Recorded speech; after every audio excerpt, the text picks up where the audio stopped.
morning. Thank you, everyone, for coming. I wanted to talk about the Pirahã language, something like that. If somebody's from Brazil or speaks Portuguese, please correct me. And yeah, I just thought that it would be such an interesting thing to talk about with polyglots. And these are the Pirahã people who speak the Pirahã language. And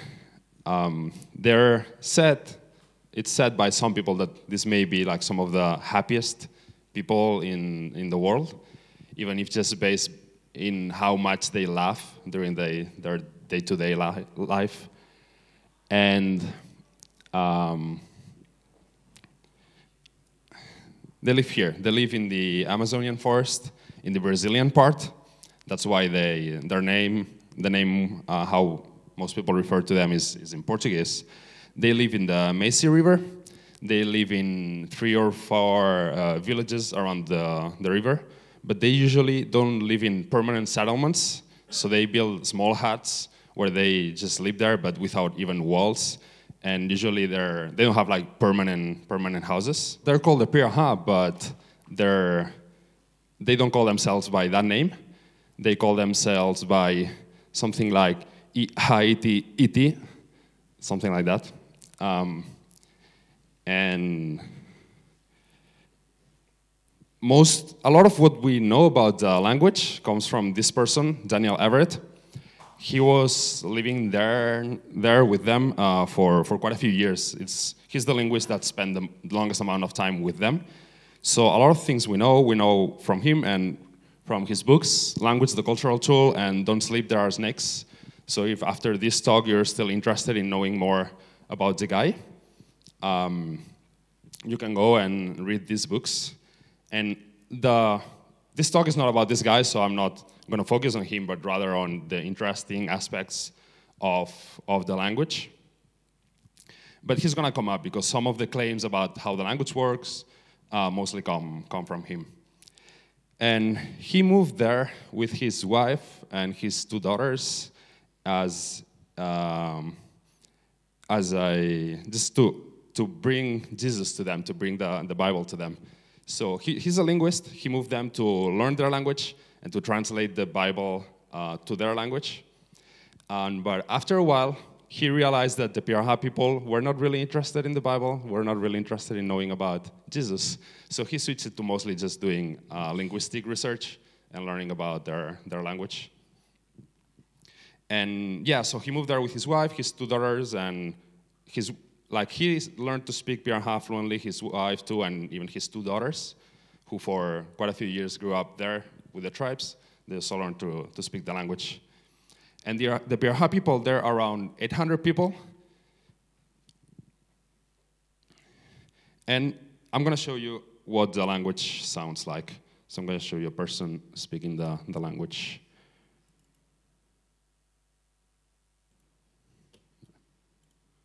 Okay. Okay. Okay. Okay, so he said it's okay to use his image for other people to see it in other jungles. Okay. Okay. Okay. Take a picture now. He go guys. Okay. He go guys. I was. I got wake up you. Yeah, he guys I go by so gabagai. I say basic go by side. I why so I wake up you. Yeah, so this is what it sounds like. And this talk, there's going to be 4 main parts. The first one is I'm going to talk about the Pirahã culture.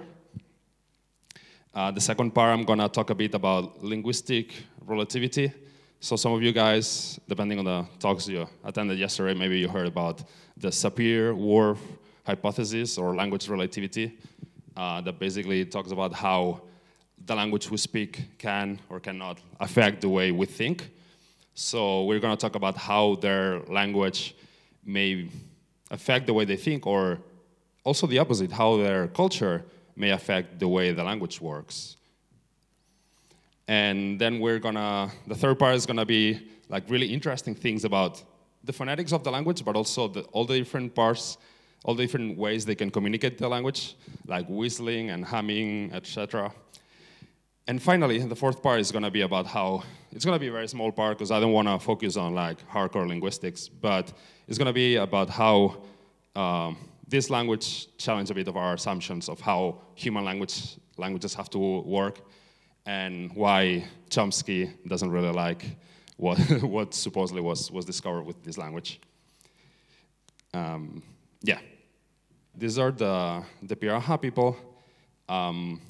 The way they live is they're hunter-gatherers, so they hunt, they use bows and arrows to hunt, to fish in the river, and they gather fruit, and they live in a kind of primitive communism society in which they share their food.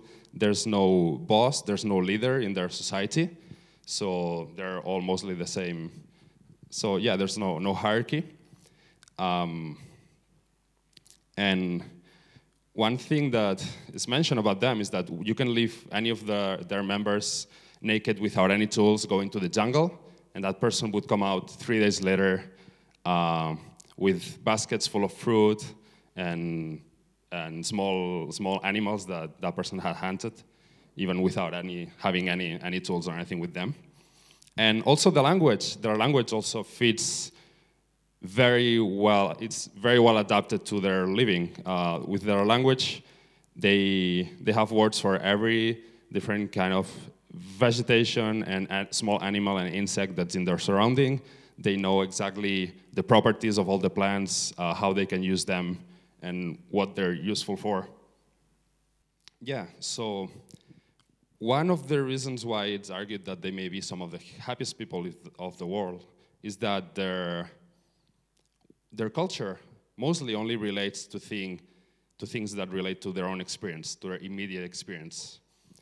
They don't have a creation myth, so they don't have a myth of how the earth was built, and they don't keep a history beyond the memory of the people who are living. So they talk about things that they have experienced themselves. They talk about things that somebody they know have experienced, but they don't even talk about things that were experienced by people who are not alive anymore. So they don't keep that kind of history. And it's argued that's a cultural value of them, that you don't talk about things that you're not sure of, things that you've heard about, but there's no way of proving whether they're right or not. Their society also values a lot no coercion, so it's not, you're not supposed to tell people what to do, what not to do. And one thing about their society is that they're curious people. They like to know about other societies all over the world, but they're not very willing to accept things from the outside. They think that their culture is right the way it is. They don't need to change. So they see outside cultures, they see the way other people do things, and they're like, oh, okay, you do it that way, but we do it this way, and we're okay, we don't need to change. So one example is that they use canoes for fishing, they use canoes for crossing the river, but they don't make their own canoes. And when the linguist, Daniel Everett, he brought a builder to teach them how to build the canoes, but they were like, oh, but the Pirahã people, we don't build canoes, so you should buy us one. And when their own canoes wear out, they'll just get a piece of bark of a tree and use that as a makeshift canoe. Yeah. So this is an example. They're not like violent people or anything, so Daniel was living with them for a while, and they have some contact with river tradesmen, so they do some buying and selling with tradesmen in the river. But yeah, they like to protect their own culture. And yeah, when Dan was there, he was trying to bring Christianity to them, right? But once he started talking about Jesus and talking about like all the good things that Jesus did.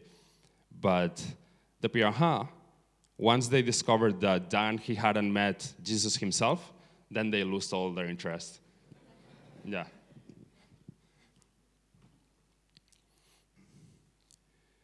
And so, yeah, they don't have a concept of God. They don't believe in some kind of supreme spirit or anything like that. And Dan explains that as a cultural value that can be called immediacy of experience. So how their society values that everything that you said is warranted in one way or another. So actually, all the sentences in their language have to talk about where the information is coming from. So in their verbs, there's a slot, especially to specify whether something you saw it yourself, whether you deduced it from evidence, or whether somebody told you that happened. So there's no way of saying, oh, this is true, without saying this is true because I saw it, or this is true because I guessed it, or because somebody told me. So all the verbs have to have this ending that specifies exactly this.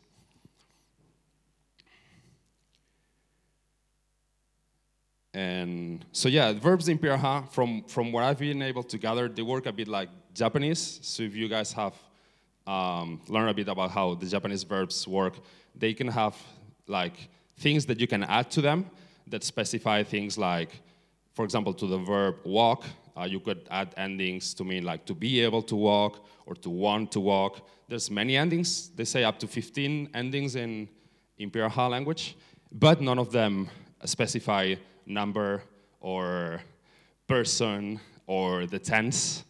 So in that sense, works a kind of a similar way, like very differently from how most European languages work, but kind of similar to Japanese. At least that's my impression. So this is interesting, this cultural value of the immediacy of experience, because I'm going to talk about how their culture can influence their language. So by having that as a cultural value, that it's argued that can influence the language, and that's why in the language, when you speak it, you have to specify what the source of the information is. And I'm going to talk about other things, how we can see that the language and the culture is so intertwined. And that's another example is words for numbers. So there are many cultures in the world, especially like tribes in the Amazon and other places, that have very simple number systems. So many languages have words for one, for two, and for many. But the Pirahã is the only language that has been found until now that has no words for numbers. They don't even have a word for one. So they don't have a concept of counting. It's not in their culture to count. They do have words for a few and for many. So you still can refer to quantities, but in a very general way. They just don't have a concept of an amount of like how many. So one example that's kind of maybe struck us is that mothers don't know how many children they have. They know who their children are, of course, and they can name them, and they can tell you exactly where they are, and if they're healthy, they can tell you all their names. But they just don't know how many, because it's not a concept that they know. It's being able to count. And they tried to teach them numeracy. They brought a few people from the tribe, and they tried to teach them to count numbers using the Portuguese numbers. But apparently, after many months, they didn't learn to count. And I think they were doing this with adults. But they didn't learn to count, and they attribute that to something in their culture that keeps them from, or rather like they being not wanting to accept something from like outside cultures, since it's not a cultural thing for them to count. Another example is words for colors. So I'm sure quite a few of you have seen this chart, this Berlin NK chart of colors, and for the ones who haven't, what this basically specifies the order in which languages add words for colors. So this means that if a language has a word for blue, then it's sure that it will also have words for green, for yellow, for red, for white, and for black. But if a language doesn't have a word for blue, then for sure it's not going to have a word for brown. And this apparently has been researched quite a bit and has been they have analyzed many languages in the world, and apparently this is quite consistent.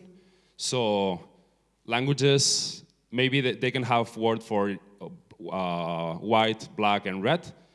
And if they add one more word for color, then it's always going to be either yellow or green. And if they add one more, then it's going to be the other one, so yellow or green, depending on which one they had before. And then blue, and then brown, and then all the others. Yeah, I think this is pink, and this is purple and orange. I don't know if you can see well the colors, and gray. So something interesting about the Pirahã language is that it's also the only language that has been found that has no words for colors other than bright and dark. So they have words for bright and dark, and you could call those white and black. But all the other words, they can talk about color, so they see color, and they talk about the colors of things, but they don't have a standard way of referring to red, for example. And if you ask different people what this thing is, what color is this thing, and you show them some red fruit, some people will say, oh, it's blood-like. And some other people maybe they will use a different expression. So they don't have a specific word that's used only for the color red. But then how does that affect their thinking? Does lacking those words affect their thinking? And what they tried is this experiment. It's called the Munsell Chips. So you can imagine having all these colors, but having them in separate chips that you can physically move around and sort around. And what they do, this experiment, they've done it with many languages, and they ask people to just pile together colors that have the same name. So if they ask you to do that, then you may join all these and these. Maybe you'll put them in the white pile, and then you'll put the blue ones together and the purple ones together and the yellow ones together. And they asked the Pirahã people to do that, and they grabbed the chips and they sorted them in 4 different piles. So it was not even specified in my readings, but so if they sorted them in 4 piles, they say that they were consistent with Berlin and K. So that means that they sorted them in white, black, red, and then either yellow or green. So culturally, they have those 4 basic colors that they sort everything in, but they don't have specific words for red or for yellow or green. So what does that mean? Does that mean that, it's one clue to tell us that maybe we can go farther than what our language allows us to do, right? Because they still have that concept. They still have those concepts for certain colors, even though their language doesn't really cover those concepts. Another example of this language relativity, or how far language relativity may go or may not go, is kinship terms. So the Pirahã also have one of the simplest kinship systems known in any language. So kinship system or kinship terms are words used for family members or for relations with family. And they have very few words. So they don't even have a word for mother and father. They use the same word for both. So they just have one word, parent. And that word can refer to your biological parents, but will also refer to anybody that's in the generation of your parents. And you also use the same word for your grandparents and for anybody that is older than your own parents. You'll use one single word. You have also one single word for all your brothers, all your sisters, and everybody that's in your own generation. There's just one name. And then there's different words for sons and daughters. So triangles are male and circles are female. So they do have 2 different words for son and daughter. But that's the only case in which there's a distinction for gender. For everybody that's the generation of your children, you'll also use the same word. So this has been found one of the, or I think even the simplest system ever found of kinship terms. And one thing that is argued is that, okay, so you use the same word for people who are your biological siblings as for other people who are not biologically related. What does that mean for people who you are allowed to marry or not? Because if you don't have a concept for biological siblings, does that mean that they will marry and have sex with their biological siblings? But actually, they don't. So with a full biological sibling, they will not marry them. They will not marry their father or their mother, but they may marry somebody who's in their parents' generation, and even though they use the same term to refer to them, the same kinship term, there's still that taboo. So that means that also we can have those concepts without specifically needing words to refer to them.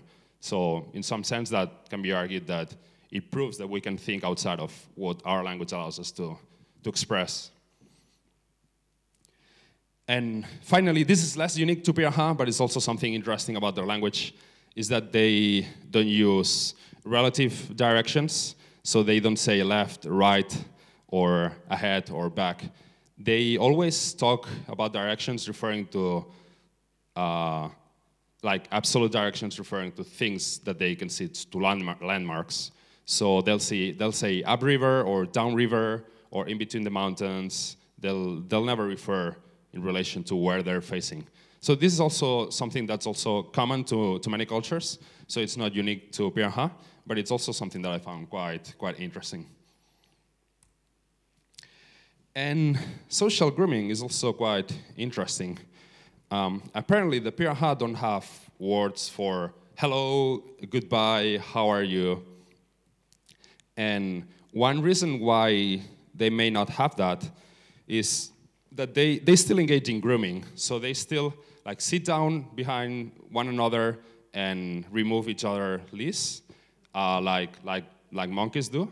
And this is something that in big societies where you don't know everybody, like you don't do this. And this is argued that maybe a reason why they don't have this kind of, they don't have words for hello, goodbye, how are you, is because maybe this grooming already covers this function of bonding with each other. And this small talk or these words that we use to say hello and goodbye, it's also called phatic communication. So linguistically, it's called phatic communication. And it's argued that the Pirahã, they have very little phatic communication because they don't need it, because every day they sit down in a line like several people and they groom each other and they use that as a bonding experience.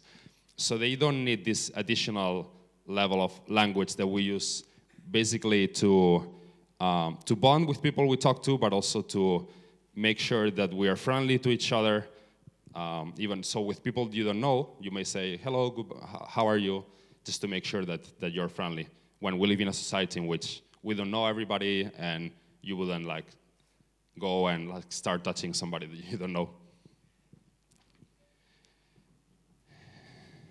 And so this is an example, like instead of saying goodbye, so a wife to his husband may tell him, oh, go and bring some big fish. And so in this case, my wife speaks, kill a big fish, but there are no fish. My wife will be angry. She will speak, where's my fish? I think this guy is in trouble. But, oh, he got a fish. Yay, great. So, yeah. Pirahã has several what it's called channels or like modes of communication. And one channel is like, for example, I'm talking to you, I'm using like normal consonants and vowels. But then there are quite a few languages, not only Pirahã, there are quite a few languages that allow whistling. So you can whistle any word because basically the vowels and the consonants are encoded, maybe in a more simple way, but they're still encoded in the whistling, so you can communicate any word. And Pirahã has that, but not only whistling. So I'll show you how they do it. Pirahã can be spoken, hummed, sung, even whistled.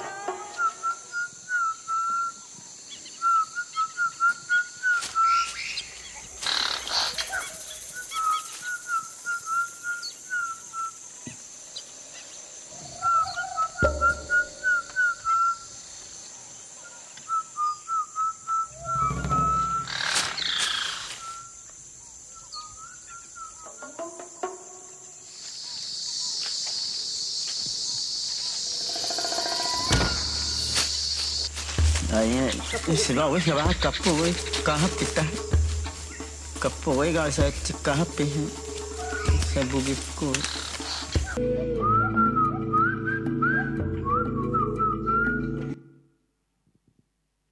Yes, so they use whistling because it's a way to make sure that the prey doesn't discover them, doesn't run away.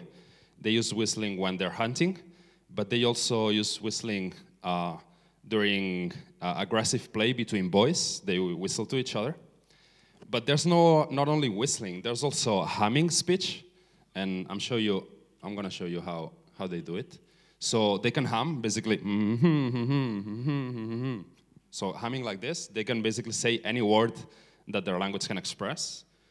So I'm going to show you that.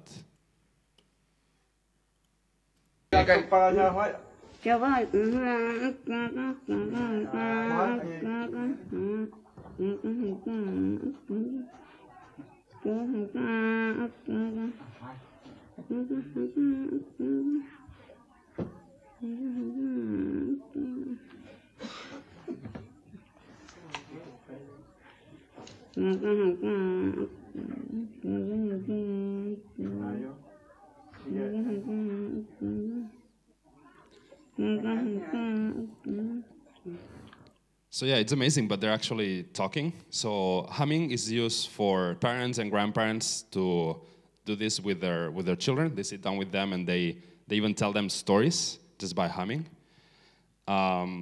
They also have singing speech. So singing speech, it means that they sing, but in the melody, inside the melody itself, they're encoding the words. So they don't need to have a melody and then also have lyrics, but rather the music itself is the communication. And musical speech, they use it to convey new information. So maybe if a member of the tribe went away and had some experience and then comes back and wants to tell the rest of the people what happened, they'll do this, they'll sing what they're saying. And I'm gonna show you what that sounds like.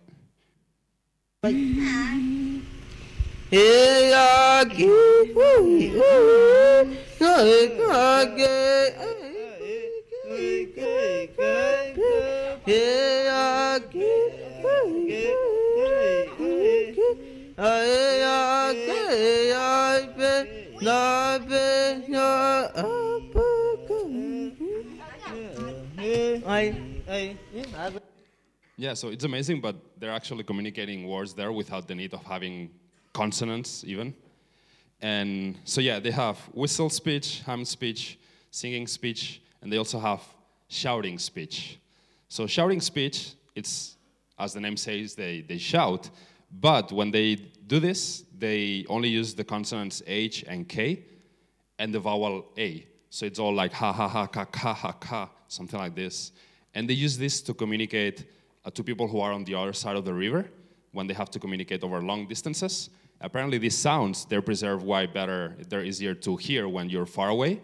So they use this, and they also can basically use any word that their language allows using this kind of communication. Their language is highly tonal. That's why they can do this. It has tones like Chinese, Thai, Vietnamese, and apparently this makes it easier to have some kind of whistling speech and humming speech. And I'll show you an example of how the tones, like what they sound like. The word for ear is awe, and the word for skin is awe, and the word for foreigner is awe, and the word for hand is awe, and the word for Brazil nut shell is awe, and that's only distinguished by the tones, all of those. Yeah, so this guy is Dan Everett, and there's a documentary about the Pirahã. I'll give you the name at the end, so you can go and watch it if you want. It's beautiful and really interesting. And yeah, so the language is tonal, and Dan Everett, he argues that because the language is tonal, Pirahã people don't do whispering. And I don't know if that's true. I don't know if it's just that he hasn't heard them whispering. But that got me intrigued. Like, is it possible that tonal languages cannot be whispered? Because when you're whispering, what you do is you don't use your vocal cords. And your vocal cords is what allow you to sing, is what allow you to have a pitch, to do and. And so if you're not vibrating your vocal cords, you don't produce speech. Does that mean that you cannot whisper Chinese? Does that mean that you cannot whisper Thai?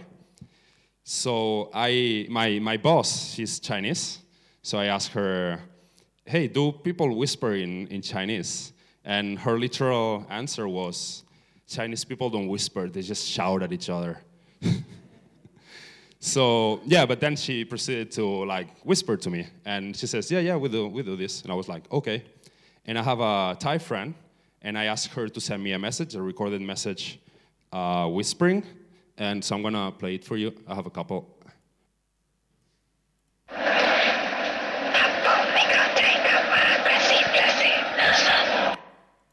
And this one. พูดอะไรดีล่ะวันนี้เราจะอ่านหนังสือเรื่องสักเรื่องนะเราจำไม่ได้ไม่เอาเอาใหม่ So yeah, you can actually understand what they're saying. So I got really curious, like, how do they express the different tones in the language if they cannot actually produce a pitch? And so I researched that a little bit, and this has nothing to do with Pirahã, just like me geeking out when I was doing my research. But this is an example of the tones in Chinese. So Chinese has four tones besides the basic neutral tone. And at the top, you can see the shape of the volume. And at the bottom, you can see the pitch. So the red line is the pitch. You can see how in different tones the pitch goes is either high or goes from high to low or goes down and then up or just goes down. So when they explain the pitch to you and explain the tones to you in Chinese, they tell you about the pitch. But if you look at how the same syllable is pronounced with the 4 different tones, you see that the thing that changes is not only the tone, but also the length of the syllable changes, and the volume of the syllable when you're saying it also changes. So this is one way how even if you're whistling, you may be able to distinguish what the tone of each syllable is, because they have different length. And for example, the 3rd tone, it goes from high volume to low volume to high volume. So you may still be able to recognize them. So that's why tonal language can still be whispered. But surprisingly, there's not a lot of research about this, so it was hard for me to find research showing whether they can be whispered. But I don't know, I just thought it was really interesting. And so, yeah, we've reached the summum of geekness, I guess. If you guys like linguistics and like phonetics, and somebody want to try doing this? Somebody know the IPA, what it means, and want to attempt to do it? So they have these 2 very special sounds, and they are called voiceless bilabially post-trill dental stop and lateral alveolar lingual labial double flap. Whoa. Yeah, just the name is hard to say it. So I'm going to attempt to do the first one, not the second one, because I couldn't actually find any examples of the second one, how it would work. But the first one, so it would be dental stop is basically like a final T in languages that have unreleased T, so it's like at. So it's this, but then you release it with a kind of, so it's like at pa, something like this. And there's a quite funny story behind this sound, because Dan Everett, he went to live with the Pirahã, and for the first few months, the Pirahã people didn't really use this sound with him. And one day they called him and they were like, hey, Dan, you've lived here with us for quite a while. You're kind of one of us now. So I think you should know about this, because you've shown interest about our language and stuff. And they made that sound in front of him. They said, so these words, they should be pronounced like this. And apparently, when Brazilian people heard them using this sound, they laughed at them. So most of the time, they don't use it with foreigners. With anybody from outside the tribe, they won't use this sound. So yeah, I don't know, so weird. And then the second one, I don't know how to do it. I tried to figure out from the name how it could work, but honestly, I have no idea. And this is not a sound that they use in normal speech. So this is a sound that they use in substitution of the g sound when they have some kind of particular performances. When they have these performances, they'll just maybe to make it sound more epic or something. They use this sound, but it's not something that's used on day-to-day speech. Anybody has any idea of how this may be pronounced? Okay. And yeah, the last part about language, how we challenge our beliefs about languages. So the main thing here, the key word is recursivity. So every other language that we know has something called recursivity. And what recursivity means is that, for example, we can have sentences within sentences. So, for example, you can say, I kick the dog that bit me. So you have two verbs there. You have, I kicked, and the dog bit me. So this is one example of recursions, is that, and you can actually extend that and make infinitely long sentences. So you can say, I was angry because my mom grounded me because I came late because my friends didn't want me to go home because we were having so much fun. And so you can keep making sentences as long as you want. But apparently with Pirahã, that's not possible. It doesn't have this kind of recursion. It doesn't have nesting of sentences within sentences. And why is this a problem? You would say, like, for me, also, I don't perceive it as being any kind of problem because it's something that, okay, the language doesn't have this, some languages have it. It doesn't mean that you cannot express everything because you can still talk about anything. And the Pirahã people, maybe they cannot say, my mom told me to go, but they can say, my mom spoke, come here. And they understand each other, they know what it means. But in 2002, there was a quite influential paper published by Noam Chomsky, which is like probably the most influential linguist of our age. And Chomsky, he's been arguing for quite a while that there's something in our brain that's specific for languages. There's something innate, some ability that we have in our head that's specific for languages and is only used for languages. And in this paper in 2002, he argued that, okay, to learn and to produce languages, there's many abilities that we have to use that are also useful for other things, so they're not specific for language. But there's one single thing that's specific, that's used only for languages, which is recursion, is the ability to do this kind of nesting of sentences within sentences. So apparently, like, having one language that didn't follow that was a big deal, because supposedly that's what defined human languages. And so, yeah, like Chomsky has called Dan Everett a charlatan. There was like quite a bit of controversy there. And personally, I don't see that much like what the big deal is, but apparently there's like two big fields of linguists, Chomskyan linguists and other people, and apparently they don't get along very well. And so but recently apparently the Brazilian government, they brought TV to the Pirahã. They built a small clinic, they built a school, and they're teaching the children Portuguese, they're teaching them numeracy, so counting. And I don't know, you can see the people here sitting down in front of the TV, and even they themselves mentioned that their culture is already changing because of this. So to me, I know it's a bit sad. I think, of course, like being able to count will help them like get better deals when they trade with riversmen, and knowing Portuguese then also may help them work for their rights as a tribe with the central government of Brazil, etc. But yeah, I think there's a dilemma here of how much how important the culture is. Should we just keep them isolated so they can keep their own culture, or should we empower them and leave them the option to join their country, the main culture of their country, if they want to do so? I think it's interesting thinking points and not something that there's like a unique response for. So thank you. That's it. And yeah, so there's these two books, Language Cultural Tool and Don't Sleep There Are Snakes. And then the documentary. And most of the pictures, I've taken them from the documentary, so it's like really, really beautiful images, and you can hear a lot more of the language being spoken. So the documentary goes by 2 names, but it's the same. It's the Amazon Code or the Grammar of Happiness. So yeah, try watching it if you're still interested in this. Thank you.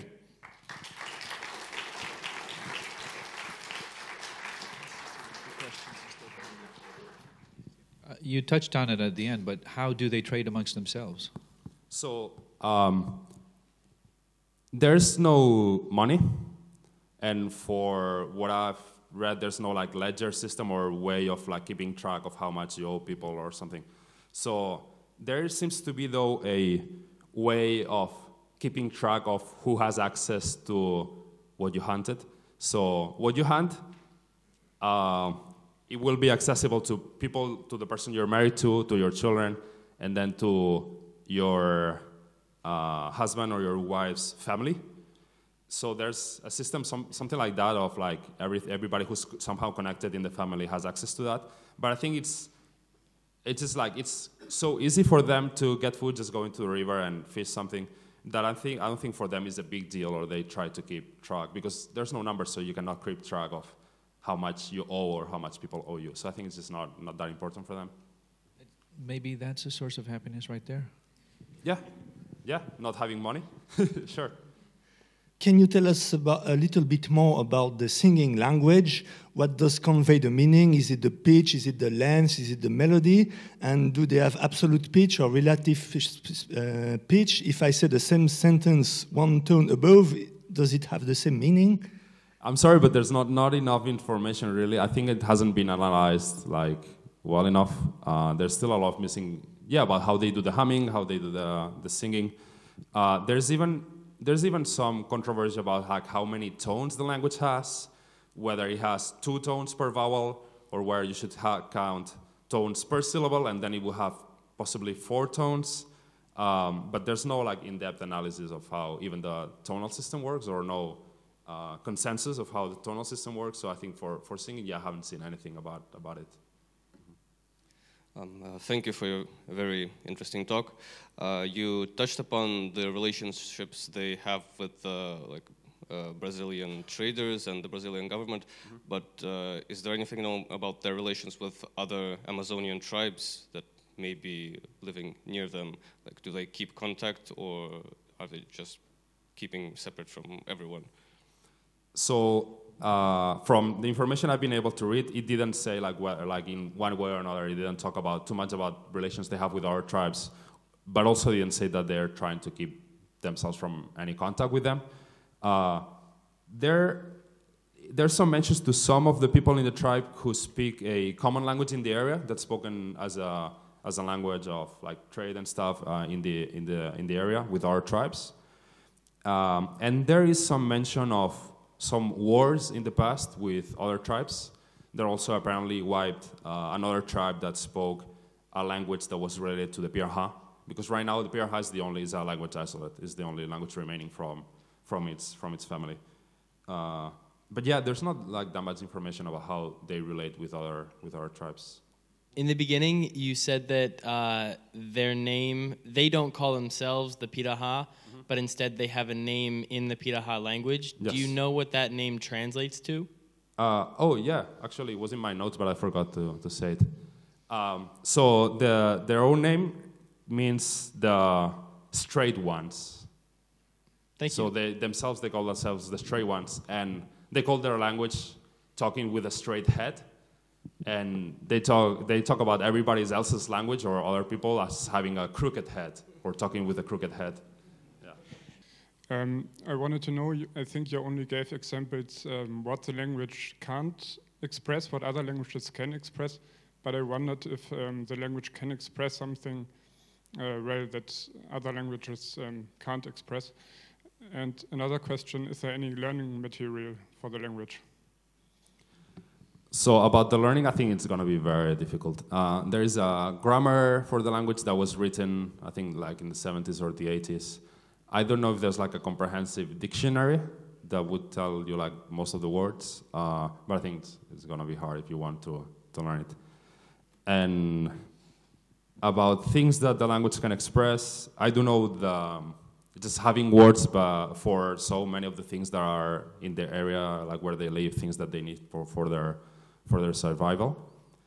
And it is possible because of all those complements, things that you can add to the verb, that you can be like very specific about like certain things that you want to mean. But I don't know of something specific that like you can only say in Pirahã.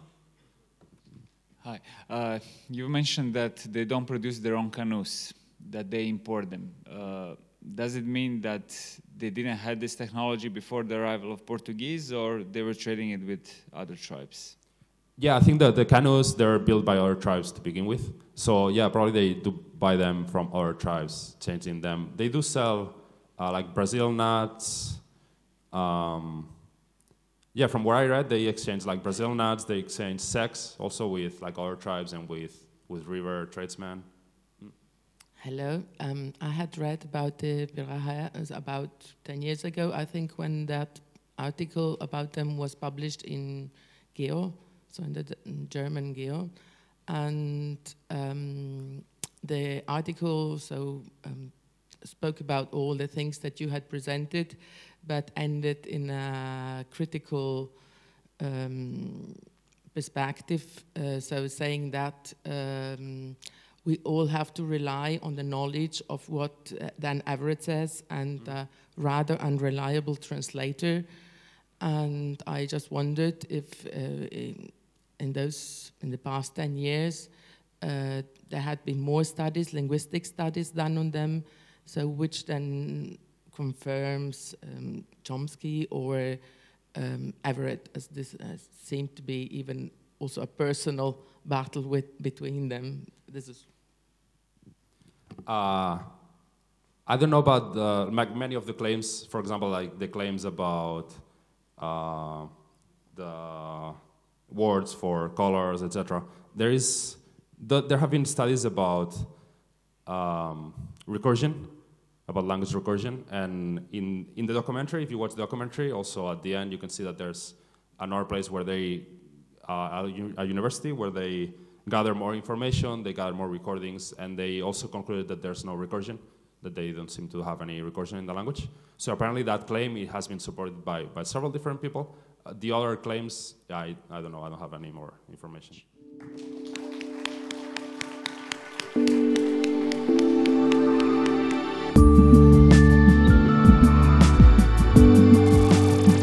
Thank you.